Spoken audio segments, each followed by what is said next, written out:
वह भूत प्रेत को बस दिमाग का भ्रम मानता था। एक दिन उसके कंपनी में कुछ काम बार एच गया था, जिसके कारण उसे घर वापस आने में देर हो गया। वह अपने ऑफिस से देर रात को निकला। वह अपने बाइक से था। कुछ दूर चलने के बाद उसका बाइक खराब हो गया। अब वह अपनी बाइक को पैदल ही लेकर चल दिया। कुछ दूर के बाद उसे एक बस स्टॉप दिखा। वह कुछ देर वहां रुक गया। उसके पास एक साधु आकर बैठ गया। साधु अपने पास एक बीड़ी रखा हुआ था। वह अजीब तरीके से उसे पी रहा था।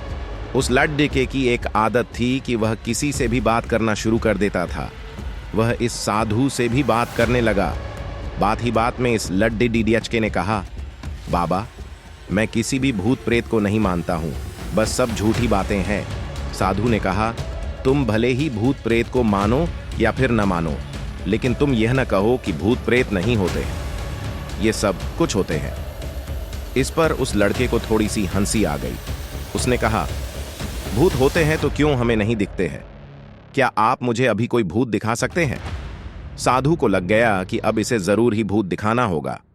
साधु ने लड्डीडीएचके को श्मशान घाट की ओर चलने को कहा। फिर क्या था, वह दोनों चल दिए। रास्ते में उस लड्डीडीएचके को थोड़ा डर लगने लगा। फिर भी वह अपने डर को कम करके आगे बढ़ाते जा रहा था। कुछ देर के बाद वह श्मशान घाट पहुंच गए। श्मशान घाट में अभी कुछ लाशें जल रही थीं। साधु ने उसको एक ऐसे स्थान पर बैठाया जहां कुछ समय पहले की लाश जली थी। साधु ने जमीन में एक लोहे का कील गाड़ दिया। उसमें एक सफेद धागा बांध दिया। इस धागे का अंतिम डोर उस लड्डके को पकड़ने को कहा। अब उस लड्डके को हद से ज्यादा डर लग रहा था। उसकी सांस तेज हो रही थी। इसके साथ ही उसके हाथ पैर भी कांप रहे थे। फिर भी उसने धागे को पकड़ लिया। साधु ने कुछ बतासा को 4 जगह पर रख दिया। सारे बतासे उस धागे की पास ही एक लाइन में रखे हुए थे।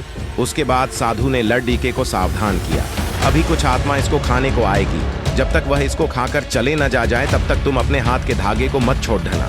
यदि तुम ऐसा करते हो तो तुम्हें नुकसान हो सकता है। फिर साधु से मंत्र पढ़ना शुरू कर दिया। कुछ मंत्र पढ़ने के बाद साधु ने उस लड्डके को आंख बंद करने को कहा। फिर कुछ देर के बाद ही आंख खोलने को कहा। जब उस लड़के ने आंख खोला तो वह जो देख रहा था उसे उसके ऊपर विश्वास ही नहीं हो रहा था। वास्तव में वहां 4 आत्मा थी जो कि बतासे को खा रही थी। लेकिन जब उसने यह देखा कि उसके पड्डीडी ढोस में रहने वाले व्यक्ति की आत्मा भी वहां है जो कि कुछ दिन पहले ही मर गए थे, तो उसके हाथ से धागा छूट गया। अब वहां पर वह साधु भी नहीं था। वह लड्डीडीएचका तेजी से श्मशान घाट से अपने घर की ओर भागने लगा।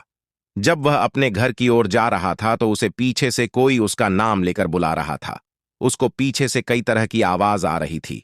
उस लड्डके ने पीछे मुद्द कर नहीं देखा। अपने घर जाने के बाद उसने यह सब कुछ अपने माता पिता से बताया।